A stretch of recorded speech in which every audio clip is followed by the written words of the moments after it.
जोशी ने बताया कि सब शनि और राहु का प्रभाव है महाराज। कोई शनि राहु का प्रभाव नहीं। करो दुष्प्रवृत्तियां और शनि राहु को दोष दो, बेकार की बातें हैं। कोई किसी को सुख दुख नहीं देता, हमारे आचरण ही हमारे को दुख देते हैं। पक्की बात समझ लो। बोले वो अमुक ने उसको पीटा, राज कर्मचारी आपकी सुरक्षा के लिए हैं, लेकिन जब आप असत आचरण करेंगे तो पीट के जेल में डाल देंगे। ये राज कर्मचारी हैं। शुक्र शनि राहु केत ये सब राज कर्मचारी हैं।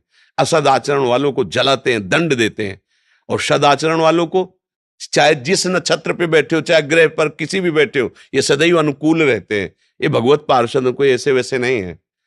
करो अस्त मैथुन और शनि साढ़े चढ़ा हुआ है, इसलिए ऐसा होता है। बेवकूफी वाली बातें बच्चा है। अभी अवस्था है तुम्हारी वीरपात करने की। गेहूं की फसल तैयार हो रही है, गलेत पे हो, गलेत माने होता है दाना अभी पड़ रहा है, और आप उसको काट लो तो ना भूसा होगा ना दाना होगा, व्यर्थ जीवन चला जाएगा। कम से कम 20-22 वर्ष तक ब्रह्मचर्य का पालन करो, फिर गृहस्थी में जाओ। संतान तेजस्वी होगी, देशभक्त होगी, माता पिता की भक्ति कर। ये क्या है? उद्दंडता बच्चा, ये कहीं भी सुख प्रदान करने वाली नहीं।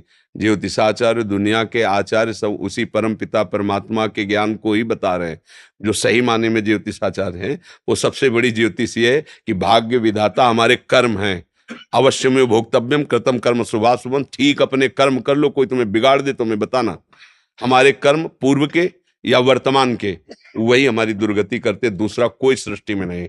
को न काहू के सुख को दुख कर दाता, निज कृत कर्म भोग सुन भ्राता। बिल्कुल सिद्धांत समझ। अभ्यास गलत किया है, कोई भी देवता तुम्हें नहीं बचा सकता।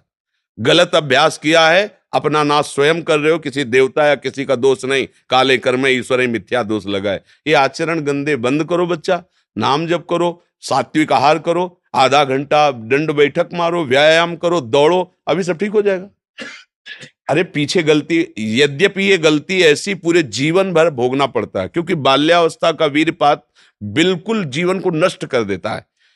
इसीलिए बालकों को गुरुकुल में रखा जाता था, चाहे वो राजकुमार हो चाहे किसी का बालक हो। वहां वो एक साधुता से जितेंद्रीय होकर के फिर गृहस्थ धर्म में जाता था। 10-20-50 वर्ष गृहस्थी में रहा, कुछ उसका बाल बाका नहीं हुआ, फिर वो विरक्त होकर के आंतरिक, फिर वो जितेंद्रीय होकर के परमात्मा को प्राप्त कर ले। आज हमारी बाल्यावस्था से मोबाइल का संग है, गंदे बच्चों का संग है, अब ये गंदी आदतें हो गई, सर्वनाश हो गया।